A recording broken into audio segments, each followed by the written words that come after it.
All right, some really concerning news tonight. ABC has pulled Jimmy Kimmel Live off the air after clear threats from the Trump administration, from the chair of the FCC.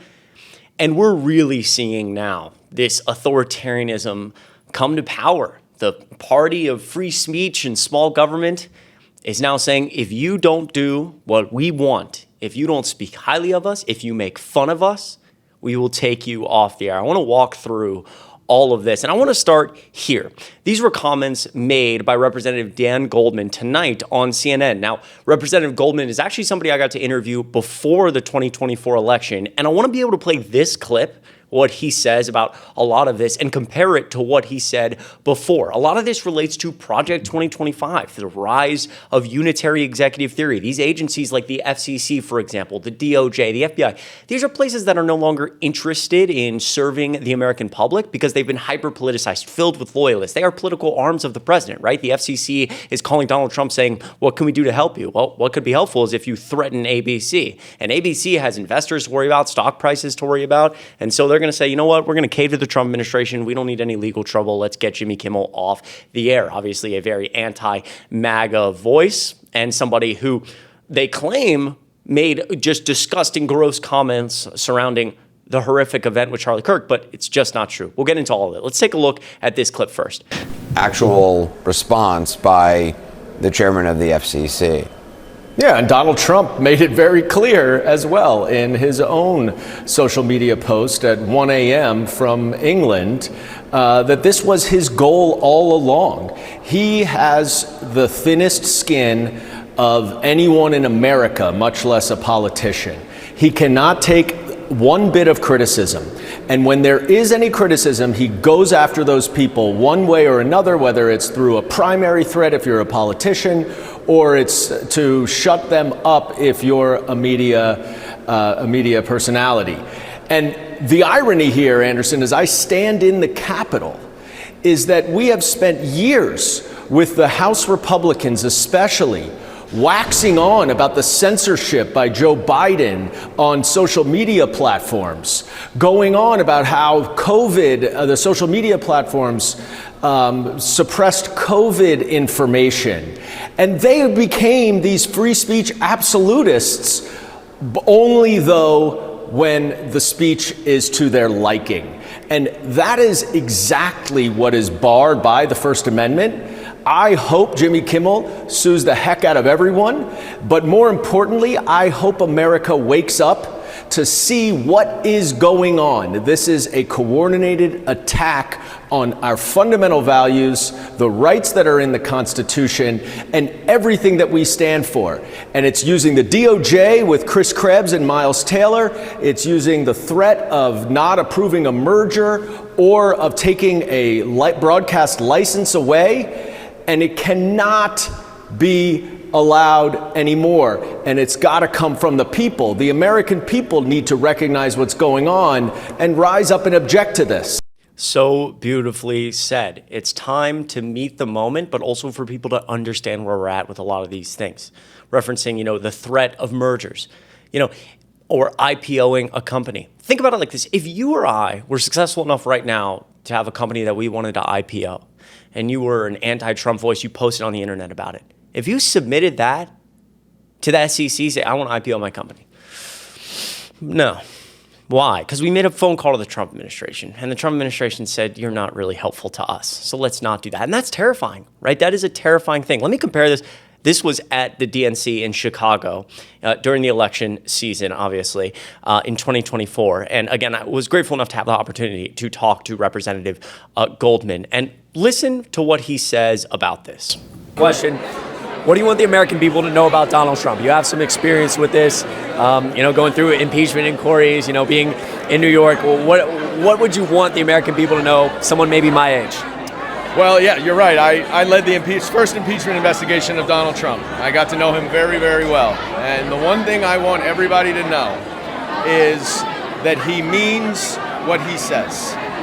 And that he says it not in the most direct way, but every time he lobs a little trial balloon, maybe throws some crumbs out there about something that he's just testing, that's what he wants to do and that's what he will do. And we now know after January 6th, we now know after the 2020 election, that he will do the worst of what he says. So do not be fooled by him. Do not be fooled by him when he's running away from Project 2025. That is his baby. It is called Project 2025 for a reason. It is not called Project 2029 or Project Tomorrow. It's Project 2025 for Donald Trump. Exactly. All of this happening, we screamed and yelled about before the election. We warned people, right? And I talked about it on Twitter tonight. Donald Trump has presided over the largest expansion of executive authority in the modern era by hyper-politicizing three-letter agencies, filling them with loyalists, and creating a crushing culture where dissent is not allowed. The FCC is no different, and thus Kimmel is gone. Again, this paragraph right here is just a description of Project 2025. It's the description of unitary executive theory, and we are here. Let me give you some actual facts on what happened tonight. Disney's ABC pulls Jimmy Kimmel Live after FCC chair criticizes the host's Charlie Kirk comments. The network confirmed it is indefinitely pulling the show. Again, this just breaking in the last few hours as I record this. It's about 1 a.m. Been feeling a little under the weather, but still trying to get these videos out for you. It would mean so much if you went right down there and hit subscribe and like if you haven't already. It means so much. Truly goes a long way. I appreciate each and every one of you.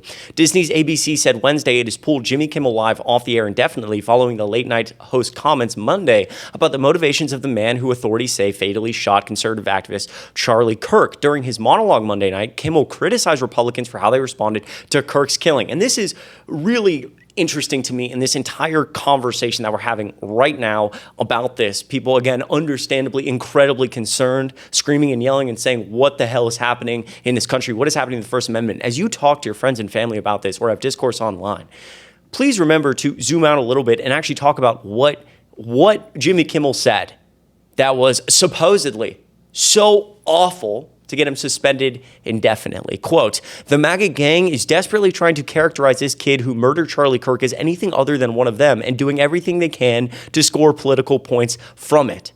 That's it, right? So again, when you need to prove to people, frankly, even if you showed them the first 6 minutes, 5 minutes of this video and said, look at how dangerous this is, and they say, well, I think Kimmel got pulled off the air because he said something inappropriate. Really? This paragraph got Jimmy Kimmel suspended indefinitely? Really? I don't see anything remotely close to suspendable or outrageous about these comments, even if you disagree with them. Kimmel's representative did not immediately respond to a request for comment on ABC's decision. And again, if we look at what not only is the chair of the FCC tonight celebrating, actively saying this is a good thing, just like Donald Trump is doing, which again should scare the living shit out of everybody. I always in these videos try to help people if they're talking to MAGA friends or family members or having this discourse online. Again, you can ignore everything I just said and go to the fact that why is the government celebrating when a late night host a TV late night host, is ripped off the air? That's wildly inappropriate. Like, this is not normal. Any conservative, actual conservative, would be disgusted by this action, by the government suggesting that they are happy or played some role, frankly, in getting Jimmy Kimmel kicked off the air. And we saw the threats directly. Powerful Trump goon directly threatens Jimmy Kimmel. FCC Chairman Brendan Carr has threatened to take away ABC's broadcasting license in response to a Jimmy Kimmel joke about suspected Charlie Kirk shooter Tyler Robinson. And now we know, based on other reporting, that ABC executives had this conversation. You know, Brendan Carr essentially saying we can do this the easy way or the hard way. And ABC making the business decision saying, okay, we got to do what we got to do. We can't lose our broadcasting license. In an interview with right-wing YouTuber Benny Johnson, Carr claimed Kimmel intentionally spread misinformation about Robinson by playing into a narrative that Robinson was a, quote, MAGA or Republican-motivated person. Quote, the FCC could make a strong argument that this is sort of an intentional effort to mislead the American people about a very core fundamental fact, a very important matter. That's not true at all. And again, it's honestly stunning. We're talking about an incident here and a late night host commenting on it. Fox News filed the largest defamation suit of all time because they lied nonstop about the 2020 election. Brendan Carr could care less about that because he's shameless. Johnson posted the Kimmel clip that gravely offended him to X multiple times on Wednesday, claiming that Kimmel is, quote, explicitly stating that MAGA killed Charlie Kirk and his victim blaming the assassination on Charlie's movement. It's evil and a malicious lie. And that's the reality of where we're at in American history is these companies are not going to save us. You know, they're going to save their goddamn bottom line and their shareholders, right? And so this type of action, this violation of the Constitution, this expansion of executive authority is something we all need to be screaming and yelling about and making sure our friends and family are informed and also making sure that they and you are registered to vote come 2026. I'm proud of all of you for working through this crazy time. And I say that very intentionally. Like, you get up every day and you deal with friends, family, relationships, work, your 9 to 5, and you still find space to hold politics in your mind. And where we're at politically right now in this country that's really effing hard. And so you should be proud of yourself, but also remember it's okay to take breaks. You can only fight the good fight if you're doing well mentally. It's okay to log off for a one weekend and say, you know what, I'm not going to look at Twitter. I'm not going to look at the news. I'm going to go get a drink with a friend. Remember that. I'm proud of you. I appreciate you. Make sure you're subscribed down below. Hit like, and I will see you in the next video.